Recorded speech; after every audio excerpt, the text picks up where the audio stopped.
A local nonprofit's mission is dedicated to ensuring every dollar raised stays in our community to directly help their patients during one of life's most challenging moments. They have a Night of Gospel event coming up that you're not going to want to miss. All the details are just around the corner on Polk Place.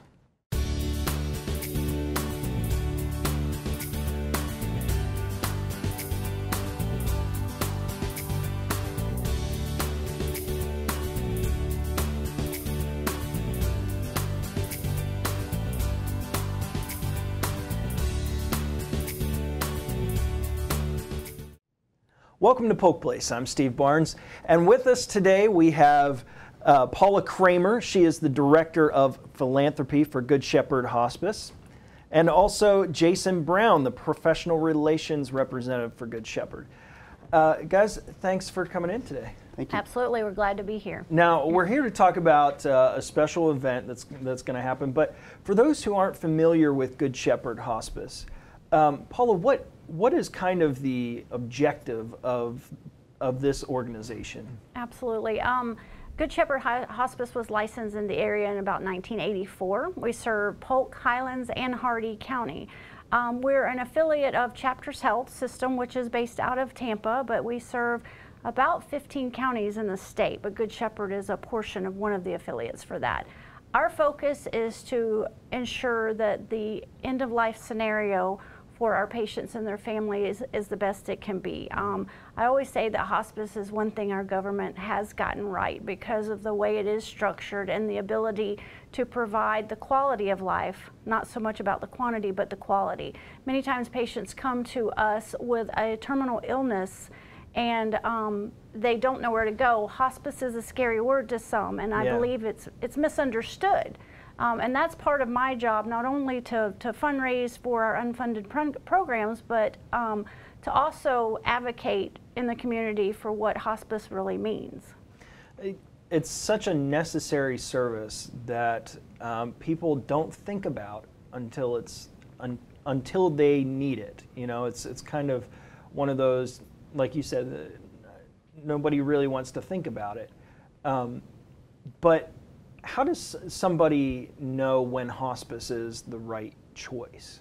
That's a very good question. One area that it's important to cover is something called palliative care.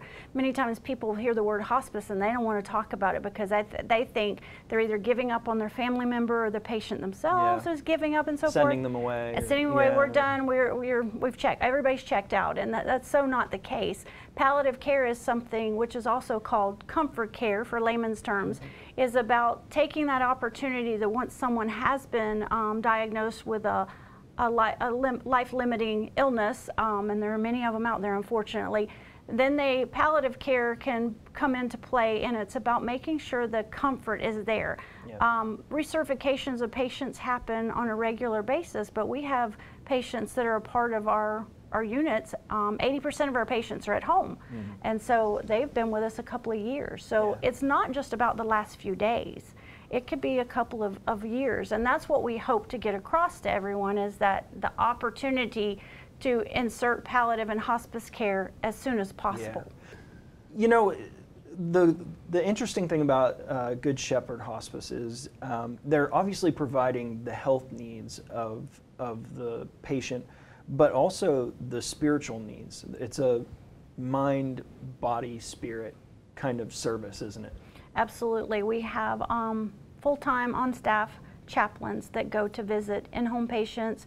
We have our hospice houses located in Lakeland, Auburndale, and Sebring, and those house anywhere from 12 to 16 patients. And some would say, why don't you have more room? But it's about a certificate of need. The state and the federal government dictate how many hospices can be in an area. So, and there's a reason why we have a limited number of beds, because the best experience is an at-home experience. But many times caregivers can't make that happen for various reasons, and so we have the houses. But that spiritual part is a huge piece of what we do. We don't force it on anyone, because spiritual can mean a lot of different things to a lot of different people. But we support our veterans tremendously as well, because many times the things we do for them by their bedside or during this comfort care process is honor them, and many times that's all the recognition they may have received. Our Vietnam veterans are the ones that are coming in to to play more and more these days. So. Well, you know, I think about the services that you provide and the all-encompassing, you know, mission that you have, and this event coming up fits in perfectly with Good Shepherd Hospice. Jason, tell us about this one night of gospel. Yeah, well, it's on year 6. The first year there were 50 people, and I thought, what did I just get myself into? But I'm a huge Elvis fan, and I'm a huge gospel music fan, and I have a huge servant's heart. So I married all 3 of those together and came up with one night of gospel. And that's what it is. It's an evening where we bring in some beautiful acts, and they sing that old Southern gospel music that everyone in this area, especially me, just grew up on. Same with Elvis. That's where he got a lot of his inspiration. All the books I've read on him, he always found his way at some of these gospel roundup is what they called it back then. And there was just gospel group after gospel group. And that's where he got all his inspiration. And so it was just a way for me to give back to the community and showcase some gospel music at the same time. You know, and I think this particular genre is perfect because it's a celebration of life and faith and the same kind of mission of Good Shepherd Hospice is that full body, mind and spirit encompassing. How does the one night of gospel connect with Good Shepherd Hospice and some of these other charities? Well, in terms of Good Shepherd, we always talk about the patient, but a lot of our services, we extend into the families. Even after a year after an individual has passed away, we reach out to that family and we send them a letter or we give them a call just to check on them, just see how they're doing. We have a great bereavement program we're real proud of. So with that being said, though, and you hit the nail on the head when you said the celebration. And so you bring in Good Shepherd Hospice and you bring in gospel music, and it's a celebration of life and those that are here, those that have gone on, and it's a great evening. But Good Shepherd has helped ramp up this year the entertainment. So we're bringing in Ernie Haase and Signature Sound, formerly with the Gaithers. National recording artist. Yes. He sings a song, "Oh What a Savior," and he's got a tenor voice that will crack glass. And it brings everyone to their feet and tears running down your eyes. I'm so excited about this. I never thought we would get to this level, but like I said, with Good Shepherd coming on board and really ramping things up, we're gonna make a real good mark in the community. And then you've got the faithful local crew. Oh, right? My boys, Crossfire, yes, Crossfire Quartet. They're a local group. They've been around for several years, and they've been my headliner for 5 years. Yeah. So they'll open this year. But man, just with this event, with Crossfire being the opening act, you're kind of looking at it and you're like, wow, if Crossfire's opening, it must be a good, this must be a great night. So, well, what's this is obviously a fundraiser. So what are we looking at for entry, admission tickets and things like that? Okay, so general admission's $10, and that's kind of been the price since we started. What we found though is 45 minutes to an hour, some even more. There's people at the door wanting to get in. Wow. And we have get the good seats. Yeah. Right? So what we've done is we've offered VIP tickets that will get you in earlier than what the flyer says, which is 6 p.m. Yeah. So doors officially open at 6. If you purchase a VIP ticket, which is $20, that will get you in 30 minutes early, and you have the pick of your seat. You can sit in the front, the back, the middle, the side.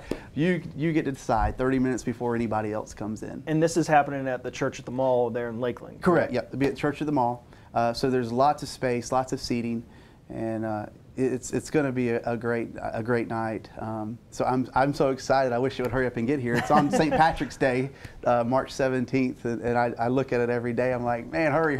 I can't wait to hear. Well, it sounds fantastic and a great opportunity to raise money for a lot of these unfunded programs of Good Shepherd Hospice, along with another great local charity, Kids Pack, providing food for children who They need are food an on the amazing, weekends. Yeah, what a great organization. Group. Yeah, they are. they feed kids on Fridays. They send them home with backpacks full of food to have something to eat, who otherwise may not eat again until Monday at school. Yeah. An organization like that I want to be aligned with. Yeah, absolutely. So, yeah. Two great organizations coming together for a night of celebration of life, and Absolutely. it'll be a good time. Yes. Well, thank you, Paula and Jason, for Thank coming you. in, sharing with us the event. It sounds like it's going to be a wonderful time.